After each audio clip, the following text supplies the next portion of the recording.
ng'okyassa. So okusobola okuwangula ekijja kigenda kuba bwe kiti. Sitaani bw'anaamala okuleeta ezo enteekateeka eziri mu oda y'olukaaga balyoke bagiyisize mu bukulembeze ne leadership balyoke bakiteeke ku world standard oba kye bayita globalized village, mulyoke mutandika okubanga mwena musaba lumu nga olunaku lwe bataddewo lwe musaba bayibuli eryemu gye musoma, mulyoke mubeere mu nzikirizeemu, mulyoke mubeere mu gye bayita mindset law ng'emaze obba bukalamu. Awo sitaani agenda kusitula bano bayita abaana be, buli mwonoonyi oba mwana wa sitaani. Abo bonna bagenda kusituka nga buli awali omulokole bamuteekako akazito. Bagenda kuleetawo amateeka agakugira n'okugamba nti Yesu.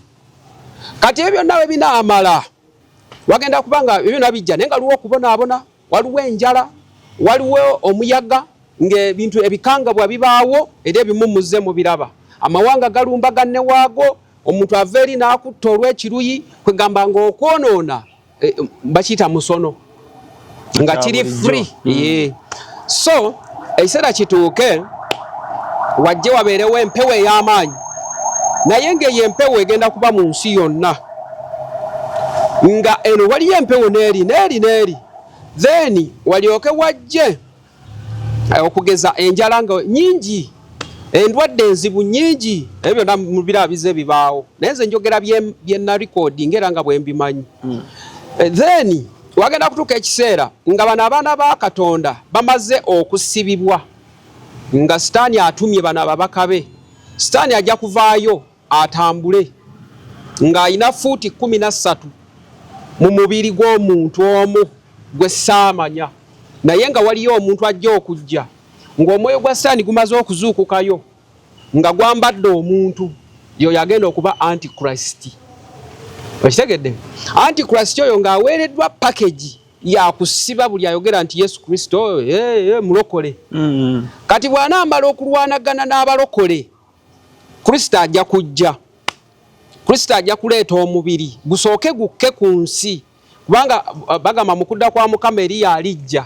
Kati ajja kujja oyo omusajja nga wa fuuti 15 mu mubiri, nga azenga asindikiddwa eggulu, naye nga kijja kubeera mu anda bijja kujja nga fomati ya bukulembeze.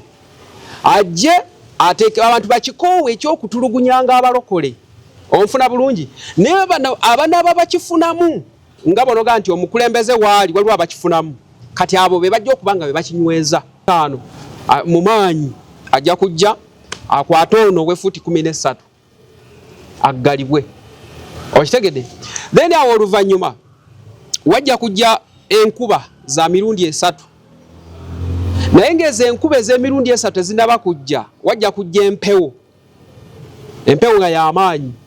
Kati ezo enkuba ez'emirundi 3, enkuba esooka ejja kuba nkuba ya bulijjo.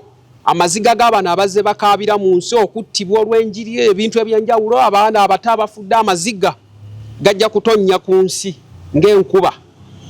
Then amaziga gajja kutonyera olunaku lulamba.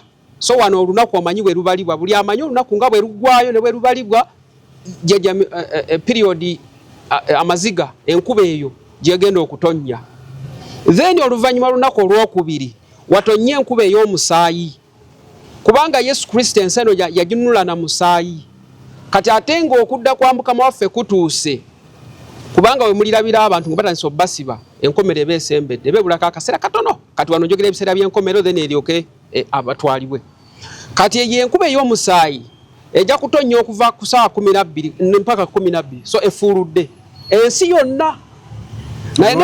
Nene enkuba gye mbagambye nayo nsi yonna ojja kuba okubeera ndani enkuba kyetukola eri mu kumalawo amayumba, amatongo gagize. Nene enkuba ey'omusaayi etonyemu eri enkuba, naye nga zonna zitonnya mu nsi yonna. Then wajja kujja enkuba enjeru, kubanga Kristo bwe yali ava mu nsi, ensi okusobola okugiteekamu omwoyo kati nga nze gwenjogereramu, yagisindikira omwoyo omutukuvu.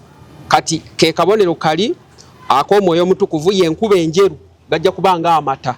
Wabula si hail, si muzira, no, ejja kuba nkuba nga y'amazzi meeru.